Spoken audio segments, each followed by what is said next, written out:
تغريبة البيت العتيق.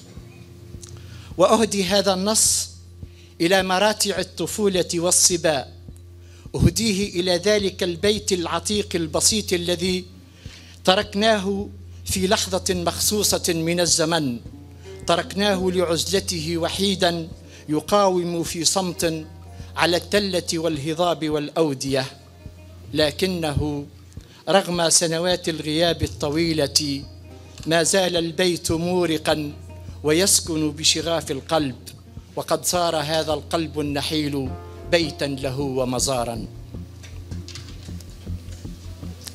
وما زلت أمر على البيت العتيق فتحدق الروح في كل شبر وناحية، كأن البيت بعد لم تجف على حواشيه أصوات الطفولة أو هذيان الصباح. أيها البيت الذي كان رؤوما بأهله والصحاب، وكانت جرار بأطرافه عامرة ومائجة بلوعة الطين وشغف الخزافين، عامرة بوشوشة الغيم، عامرة بوشوشة الوشم على صدر جداتنا وحفيداتنا، عامرة بمرح وتقافز بنات ماعزنا، عامرة بمرح ووشوشة الجارات حول أحواض وأكسير الحياة، عامرة بهسيس الجارات يلوحن للغبش أن انتظر يا غبش، انتظر يا غبش قليلا كما الساقي، ولا تكترث للمغيب. أيها البيت العتيق، ما زلت بعد ذلك الطفل الذي يهرع مع أطرابه كلما أمطرت إلى عشبة يورق على أعتابها الحلزون، ما زلت مثل الصبار والريح سامقا وعتيا، وعلى أطرافك أيها البيت ما زلت أعرج دائما وأرقص كل مساء مع البتالات والفراشات ومع الغيوم. أيها البيت القديم، أيها البيت الذي جف طلاؤه وتشققت صور خلانه على الجدران وتحت السقيفة والكرمة أو في الفناء، ما زلت أيها البيت بعد، ما زلت ألقي دلائي وأقرفس في صحنك الدائري وأنتظر أن أشرب من يديك وأكرع من عذابي ما يعلق من مسك الشفاه على حافة الفناجين. أيها البيت، ما يعلق من مرمر الابتسامة في الصباح، ما يبقى من أثر العطر الخجول على خدك أو في ورديك وأطرافك.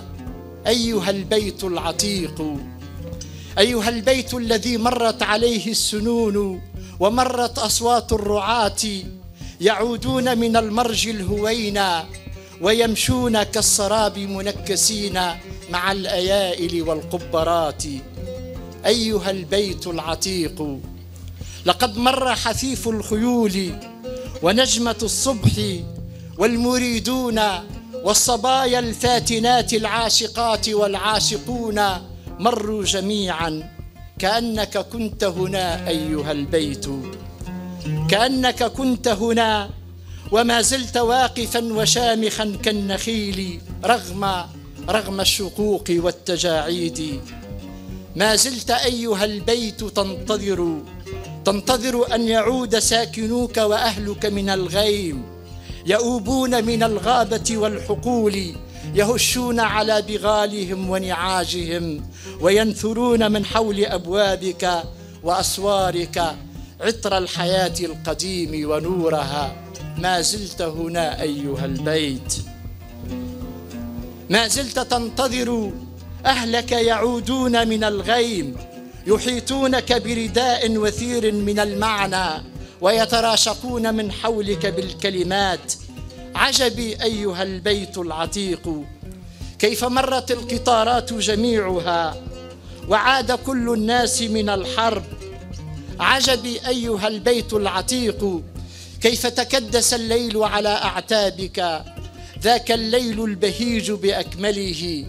أجل عاد الجميع وعادت تسبقهم معاولهم، ولم ينتبه أحد، لم تفطن الخليقة أن جميعا قد هرمنا على عجل أيها البيت.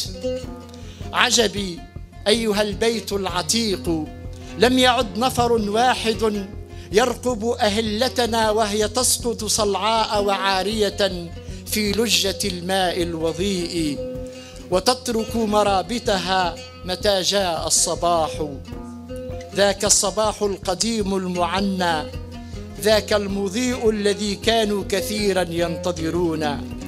هرمنا أيها البيت، هرمنا وسرنا مع القوافل أيها البيت الذي كان على الدوام يحرسنا.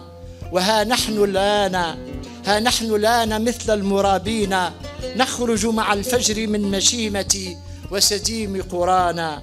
نترك وراءنا كل شيء أيها البيت، كل السنابل وكل الأزهار والفراشات والأمنيات. نترك حقائب الذكريات، نترك أسماءنا معرشة كالدوالي في الدرج وفي الحكايات. نترك صور الأهل وقد ترحل الوقت فوق جباههم. نترك كل شيء، نترك صور الأهل وقد ترحل الوقت فوق جباههم، وعلت فوق رؤوسهم أسراب من الضياع والحمى أيها البيت العتيق. وها يخرجون الآن جميعا متخففين من الموت فرادى، وكأنهم يظنون على الحياة بما تبقى في بعض سلالهم، وفي تجاويف لم تهتدي إليها السباع أيها البيت، ولم تطأها الرياح السموم. فيا أيها الوقت، يا أيها الوقت رجاء يا أيها الوقت، يا أيها الوقت الذي مر وتهادى سريعا كالأمنيات. لقد مر على البيت المغيرون جميعا، ومرت أسراب الجراد، ومرت فصول الجفاف كثيرها وقليلها، مديدها وقصيرها، ومر الغيم، مرت الغيوم جميعها، ومرت العربات برمتها أيها البيت. تهاوت كل المظلات وكل فزاعة سقطت أيها البيت، لكن الأسماء باردة وعجفاء، صامتة ونحيفة، ستظل هناك الوشم، ستظل محفورة فوق الجدار النحيل، ومحفورة في الذكريات أيها البيت العتيق.